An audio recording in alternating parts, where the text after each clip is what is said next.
하나님께서 오늘 우리에게 주시는 말씀 함께 읽겠습니다. 마태복음 28장 11절부터 17절까지 말씀입니다. 마태복음 28장 11절부터 17절까지 저와 함께 교독하겠습니다. 11절 제가 먼저 읽겠습니다. 여자들이 가는데 경비병 가운데 몇 사람이 성 안으로 들어가서 일어난 일을 모두 대제사장들에게 보고하였다. 대제사장들은 장로들과 함께 모여 의논한 끝에 병사들에게 든 은돈을 많이 집어주고 말하였다. 예수의 제자들이 밤중에 와서 우리가 잠든 사이에 시체를 훔쳐갔다 하고 말하여라. 이 소문이 중동의 교회에 들어가게 되더라도 우리가 잘 말해서 너희에게 아무 해가 미치지 않게 해주겠다. 그들은 돈을 바꿔서 시키는 대로 하였다. 그리고 이 말이 오늘날까지 유대인들 사이에 널리 퍼져 있다. 11 제자가 갈릴리로 가서 예수께서 일러주신 산에 이르렀다. 17절 같이 읽겠습니다. 그들은 예수를 뵙고 절을 하였다. 그러나 의심하는 사람들도 있었다. 아멘. 오늘 사도신경 5번째 시간입니다. 오늘 5번째 우리가 함께 나눌 신앙 고백은 장사된 지 사흘 만에 죽은 자 가운데서 다시 살아나셨으며.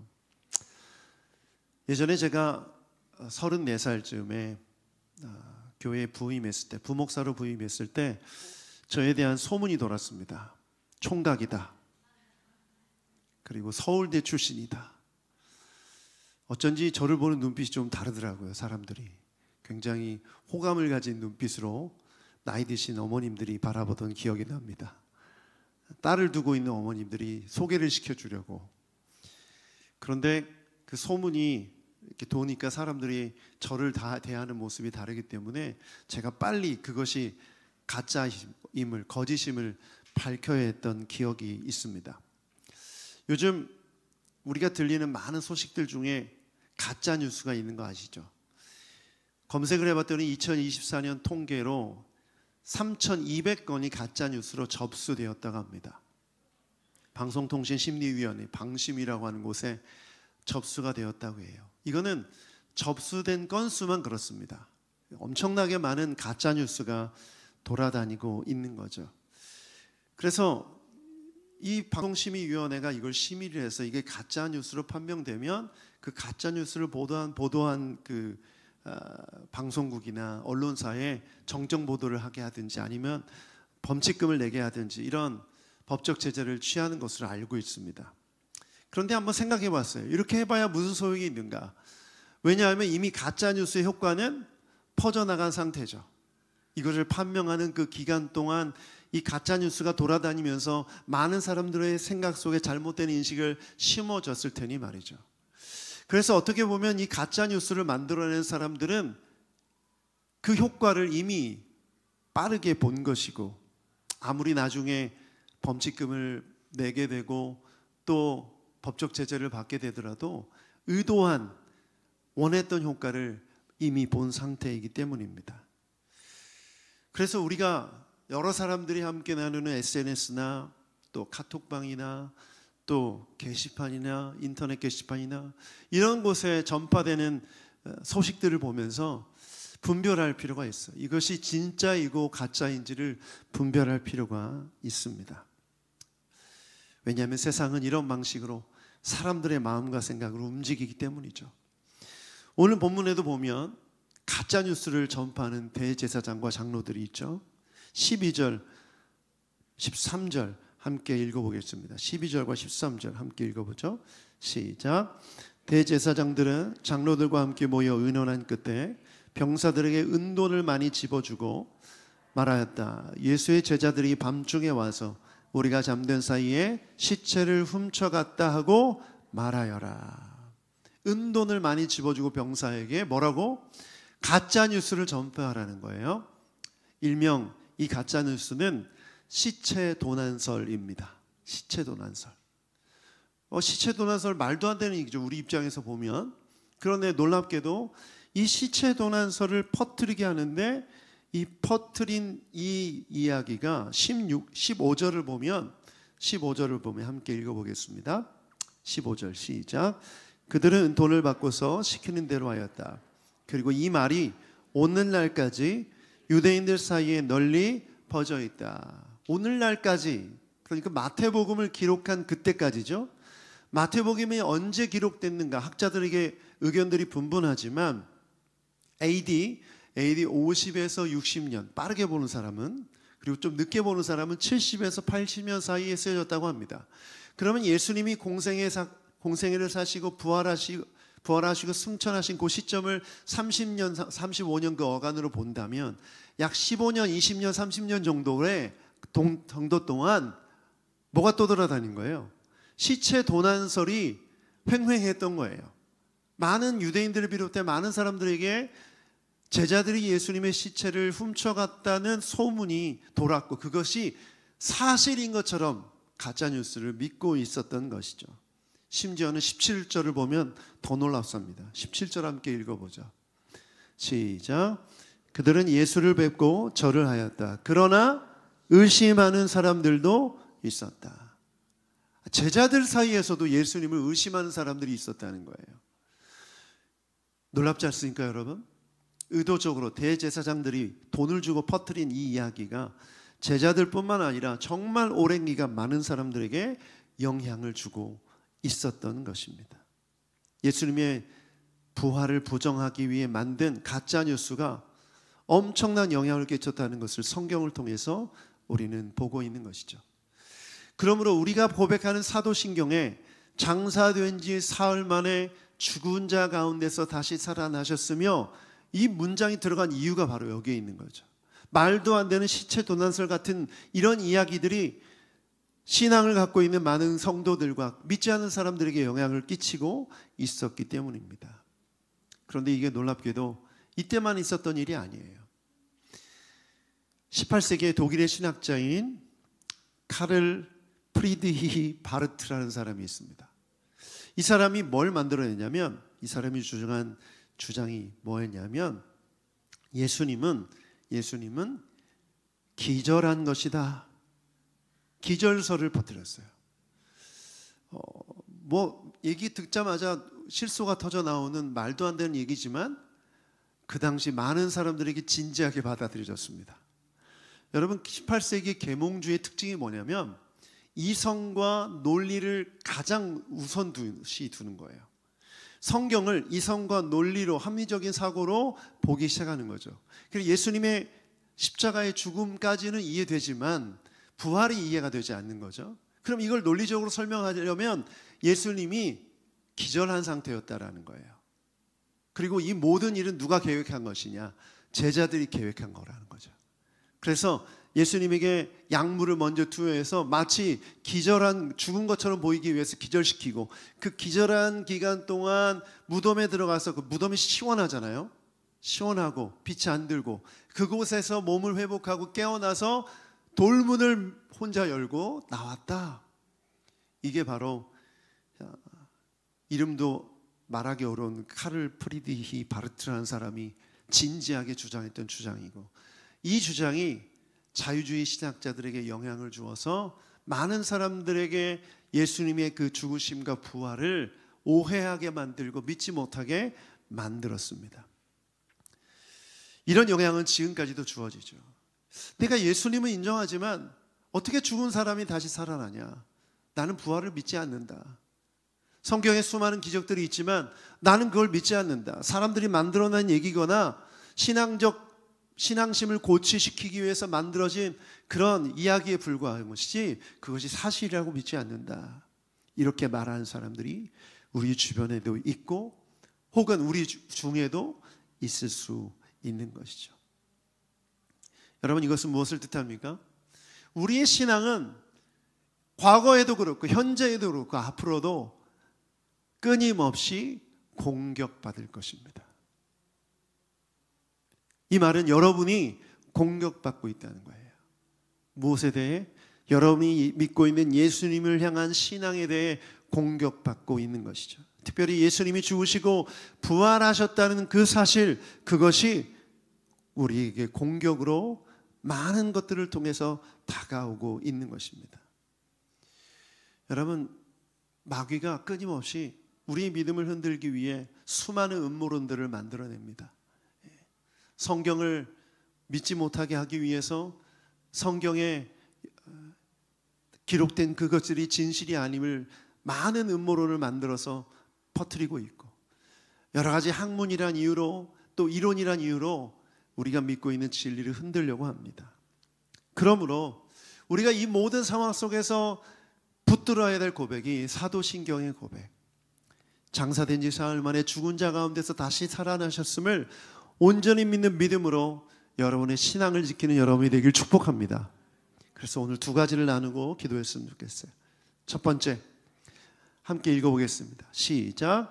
우리는 예수님이 완전히 죽으셨음을 믿습니다. 아멘. 당연하죠? 예수님이 완전히 죽으셨음을 믿습니다.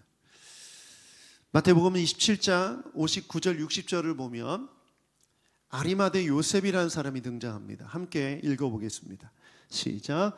그래서 요셉은 예수의 시신을 가져다가 깨끗한 삼배로 싸서 발을 뚫어서 만든 자기의 새 무덤에 모신 다음에 무덤 어귀에다가 큰 돌을 굴려놓고 갔다. 지금 뭘 얘기하고 있어요? 아리마대 요셉이 자기 무덤에 장사 지낸 걸 의미합니다. 장례식을 치른 거예요. 완전히 죽은 시신을, 숨이 끊어진 시신을 삼배로 싸서 자신이 뚫어서 만들어 놓은 새 무덤에 모신 것이죠. 예수님의 시신을 무덤에 안치된 사건을 의미하고, 이것은 예수님이 실제로 완전히 죽으셨음을 기록한 증거인 것입니다. 여러분, 이 예수님의 죽음이 우리에게 무슨 의미로 다가오십니까? 지난주 우리는 십자가에 달려 돌아가신 주님이 우리의 저주를 대신 지시고 우리를 구원하시기 위해, 우리의 죄를 대속해 주시기 위해 돌아가셨음을 함께 나눴어요. 우리는 그것을 믿고 신앙 고백하는 공동체인 줄 믿습니다. 오늘 이 고백을 통해서는 예수님이 완전한 인간으로 오셔서 완전히 죽으셨다는 거예요. 왜 그러셨을까? 예수님이 우리의 구원을 이루시기 위해, 하나님이 우리의 구원을 이루시기 위해 여러 가지 방법으로, 다양한 방법으로 하셨을 수도 있었는데 왜 이렇게 죽으셨을까? 여러분, 하나님은, 우리가 믿는 하나님은 우리를 잘 아시는 분이시며 우리를 사랑하시고 구원하시기 위해 우리와 같이 되신 분이세요. 이 말은 예수님이 그저 겉모양으로 인간의 육체의 모습을 빌려서 오신 것이 아니라 인간으로서 겪는 모든 고통과 아픔과 두려움을 다 경험하셨다라는 것을 뜻해요. 그러므로 예수님이 우리가 겪는, 인간으로서 겪는 모든 고통을 다 아신다는 것입니다. 히브리서 4장 15절 말씀에 이렇게 기록되어 있어요. 같이 읽어보죠. 시작. 우리에게 있는 우리의 연약함을 동정하지 못하실 리가 아니에요. 모든 일에 우리와 똑같이 시험을 받으신 이로되 죄는 없으시니라. 아멘. 우리의 연약함을 동정하지 못할 뿐이 아니다. 이 말은 뭐냐면 우리와 똑같이 연약한 몸으로 오셨기 때문에 그 몸으로 십자가에 달려 죽으시고 그 캄캄한 무덤에 누이시는 육체가 겪는, 인간이 겪는 모든 고통을 다 경험하셨기 때문에 우리가 겪는 모든 고통을 공감하시고 동정하신다. 개역성경에는 체휼하신다. 여러분, 이것이 예수님께서 완전히 죽으신 이유인 줄 믿습니다. 그러므로 우리는 이걸 믿어야 돼요. 예수님은 죽어보셨습니다. 죽어보셨어요. 우리가 누군가와 상담을 하고 누가 나에게 고통을 고백할 때 참 쉽지 않은 게 뭐죠? 똑같은 경험을 해보지 못했다면 완전히 공감을 할 수 있습니까? 불가능해요. 부모 자식 간에도 자녀가 힘들고 어려운 걸 얘기하면 부모가 공감이 안 돼요. 저희 자녀가 저한테 전화해서 아빠, 나는 이것 때문에 힘들고 이것 때문에 어려워 이렇게 얘기하면 사실 공감이 거의 안 돼요. 제가 다닐 때, 학교 다닐 때와 지금의 학교, 지금 청년들이 대학 다니는 것과 완전히 시스템도 다르고 분위기도 다르기 때문이죠. 그런데 제가 가진 경험으로 얘기하면 화가 나죠. 공감이 안 되기 때문에. 그 예수님께서 인간이 겪는 모든 고통 중에 가장 큰 두려움인 죽음, 가장 큰 두려움인 무덤, 그것을 경험하셨다는 것은 무엇을 뜻하냐? 예수님이 공감하지 못할 인간의 고통과 어려움이 없다라는 것입니다. 최근에 제가 잘 알고 지내던 한 목사님이 부목사님으로 있었는데 개척하셨어요. 개척해서 예배를 시작하는데 저한테 연락이 왔더라고요. 그러면서 먼저 가본 저로서, 이 개척의 경험이 있는 저로서 그 마음이 어떤지 너무 공감이 되는 거예요. 그래서 그 목사님을 만나서 대화를 하면 그 목사님 굉장히 질문도 많고 또 저에 대해서 아주 존중하는 마음으로 제 얘기를 들어줍니다. 그 얘기는 뭐냐면 본인이 직접 이제 닥칠 일이기 때문에 어떤 얘기를 해도 제가 공감해주고 이해해줄 것 같기 때문에 저한테 오픈하는 거겠죠. 그런 거예요. 우리가 살아계신 주님을, 예수님을 살아계신 주님으로 믿고 그분께 나아간다는 것은 무엇을 뜻합니까? 그분이 인간의 모습으로 입고 오셔서 완전히 죽으셔서 무덤 가운데, 그 어둠 가운데 있어 보셨기 때문에 우리가 겪는 모든 고통과 아픔을 다 이해하시고 공감하시고 위로해 주시는 위로자 하나님이신 줄 믿습니다. 그러므로 신앙 고백, 우리가 사도신경을 통해 장사된 지 사흘 만에 이 장사되셨다는 것은 너무나 중요한 신앙 고백이에요. 너무나 중요한 신앙 고백이에요. 헨리 나우엔이라는 분이 있어요. 헨리 나우엔이라는 분이 이런 책을 썼어요. 운디드 힐러, 더 운디드 힐러라는 책을 쓰셨는데 이 책은 이렇게 번역할 수 있습니다. 상처 입은 치유자. 치료를 하는데 상처를 이미 입었어요. 그렇기 때문에 상처 입은 사람의 그 상처를 고쳐줄 수 있고 회복시켜줄 수 있다는 거죠. 예수님이 하나님의 아들이신데 전능하신데 전지하신데 모든 능력을 갖고 계신데 그런 능력으로 누구나 상상할 수 있는 그런 위압감을 가진 완전히 우리와 다른 존재로 하늘을 떠다니고 순간 이동을 하고 엄청난 능력으로 막 능력을 나타내고 이런 히어로 같은 그런 모습이었다면 우리가 그분을 통해 치유를 경험하고 위로를 경험하고 회복을 경험한다는 것이 가능할까요? 여러분, 히어로물 영화 보시면 잠깐은 쾌감을 느낄 수 있지만 그것이 여러분에게 치유와 회복을 가져다 주지는 않습니다. 예수님이 인간이 겪는 그 죽으심을 경험했다는 것은, 그 장사되어서 무덤 속에 계셨다는 것은 바로 우리를 치유하시기 위한 하나님의 계획이며 하나님의 뜻인 줄 믿습니다. 아멘.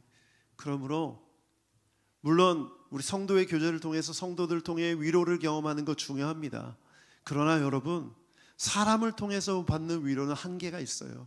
그 경험이 나와 똑같지 않기 때문이죠. 어떻게 똑같을 수가 없어요. 그러나 하나님이신 예수님이 우리가 겪는 모든 고통을 다 이미 아시고 겪어보셨기 때문에 여러분이 겪는 모든 아픔들을, 모든 두려움들을 이해하시고 치료하시고 인도해 주실 줄 믿습니다. 그래서 우리가 예수님의 이름으로 기도하는 거예요. 예수님의 이름으로. 날마다 예수님을 통해 위로를 경험하는 여러분 되길 축복합니다. 두 번째 우리 신앙 고백입니다. 함께 읽어보겠습니다. 시작. 우리는 죽으신 지 사흘 만에 부활하셨음을 믿습니다. 아멘. 죽으신 지 며칠 만에? 사흘, 3일을 뜻합니다. 3일을 뜻해요.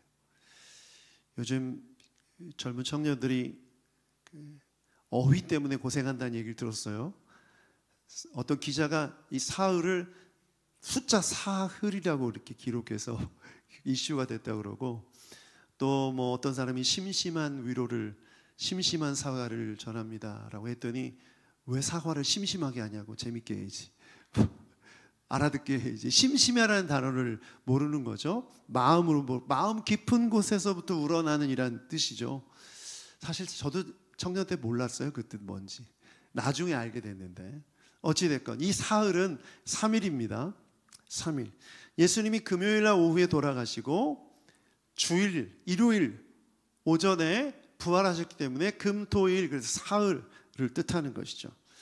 그런데 여러분, 장사된 지 사흘 만에 우리의 신앙 고백 가운데 이 사흘이라는 단어가 들어간 이유가 뭘까요? 여러분, 이 사흘이라는 시간 한번 상상해 보십시오. 제자들에게는 어떤 시간이었을까요? 정말 두려운 시간이었죠. 언제 잡혀갈지 모르기 때문에. 그래서 제자들이 모여 있었죠. 모여 있었어요. 너무나 두려움 가운데. 예수님이 잡히실 때 다 뿔뿔이 도망갔고 십자가에다 돌아가실 때 먼 발치에서 보긴 했지만 자기가 제자임을 누가 알아볼까 봐 숨어 다녔어요.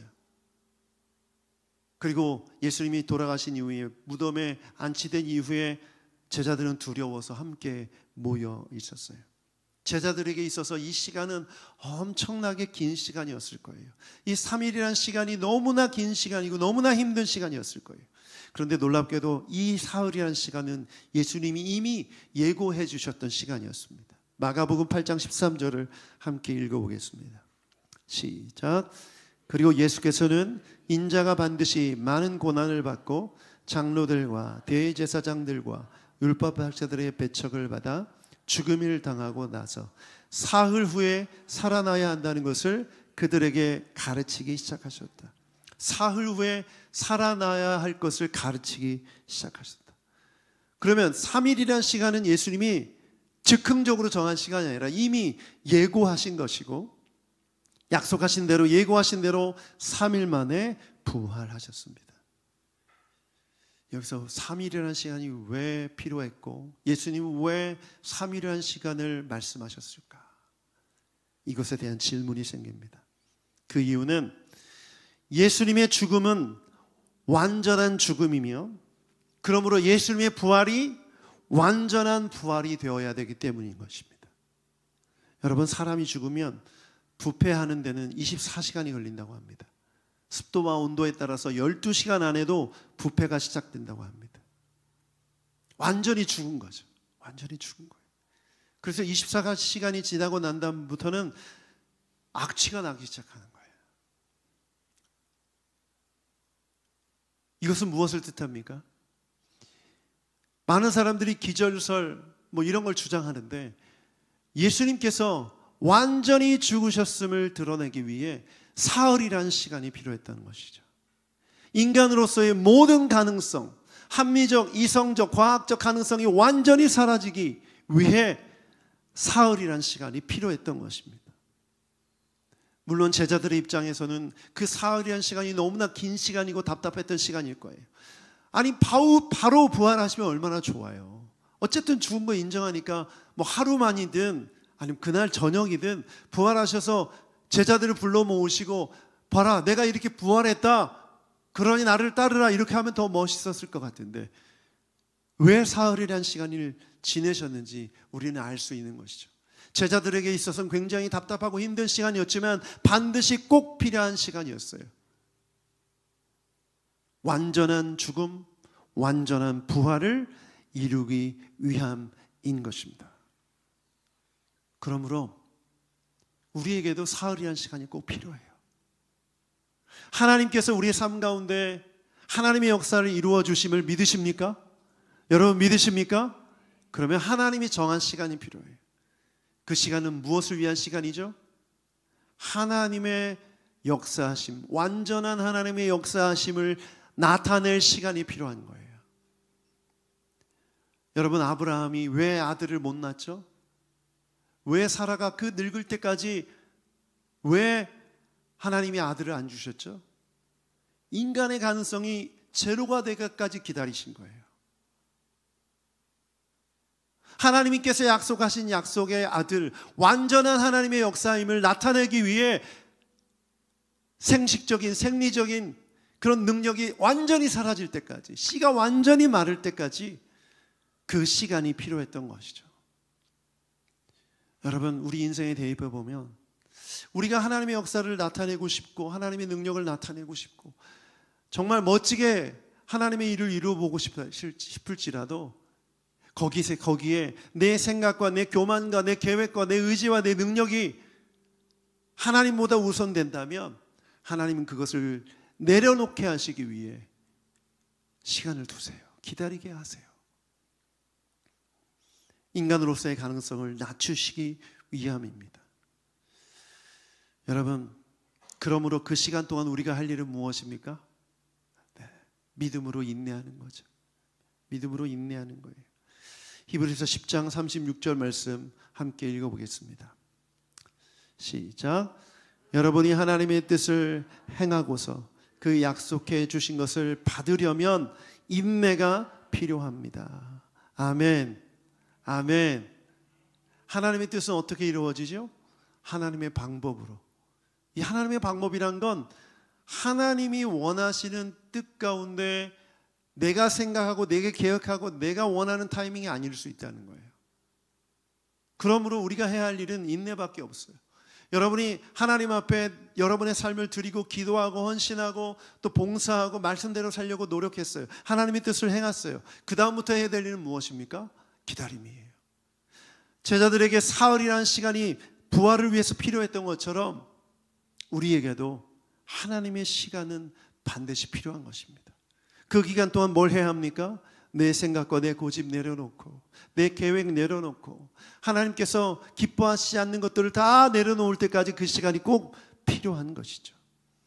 이것이 되었을 때 하나님께서 허락하신 것을 어떻게 여기게 됩니까? 100% 하나님의 은혜로 여기게 되는 거예요. 아멘. 여러분, 부자들이 시험에 들고 넘어지는 이유가 뭔지 아세요? 하나님의 100% 전적인 은혜라면 그 돈이 어디로부터 왔는지를 분명히 알기 때문에 시험에 들지 않을 수 있는 거예요. 그런데 내가 잘나서, 내가 운이 좋아서, 내가 노력해서, 내가 가진 것이 있어서 그 부를 누렸다고 생각하면 하나님의 은혜가 축소되는 거, 점점 줄어드는 거죠. 그 관점으로 하나님은 나의 주님, 나의 하나님이 아니라 나를 도와주시는 조력자에 불과하는 거예요. 나의 비서에 불과하는 거예요. 여러분, 그런 신앙생활은 아주 위험한 신앙생활이죠.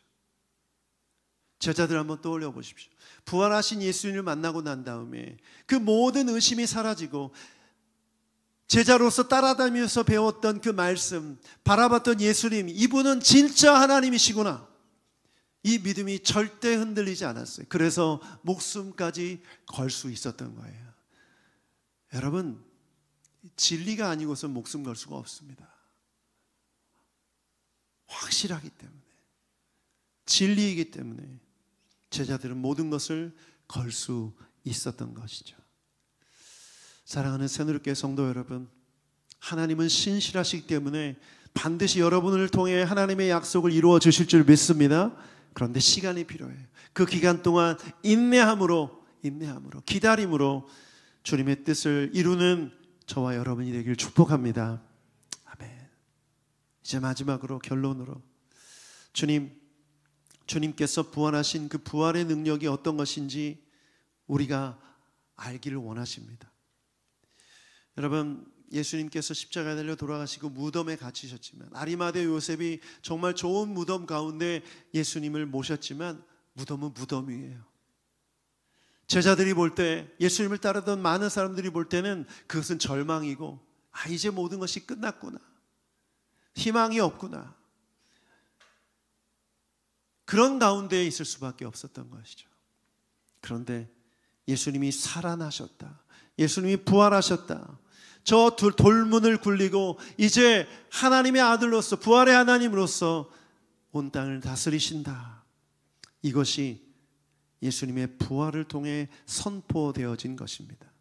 그렇다면 오늘 우리가 사도신경으로 장사된 지 사흘 만에 죽은 자 가운데서 다시 살아나셨으며, 이 고백은 우리 인생 가운데 있는 모든 두려움, 무덤과 같은 어두움, 절망, 그것을 향해서 부활하신 예수님을 선포하는 믿음의 선포인 줄 믿습니다.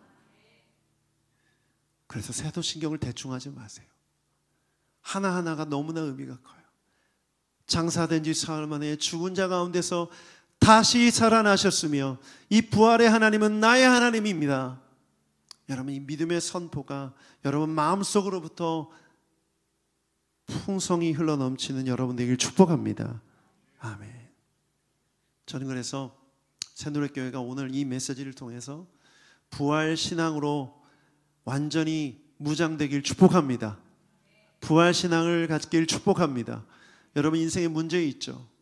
그 재정 문제, 건강 문제, 미래 문제, 뭐 결혼 문제, 자식 문제. 여러분, 이 문제를 무덤으로 본다면 절망과 두려움과 어둠, 그것이 떠오를 수밖에 없어요. 두려울 수밖에 없어요. 그런데 그것을 향해 부활하신 예수님을 선포하십시오. 무덤을 이기신 예수님, 죽음을 이기신 예수님, 완전히 죽으셔서 우리의 모든 어려움을 다 하시고 완전히 부활하셔서 하나님의 아들로서 우리에게 부활의 소망을 주신 주님을 선포할 때, 여러분, 그 무덤을 뛰어넘는 믿음으로 이 세상에서 살게 될 수 있는 줄 믿습니다. 아멘.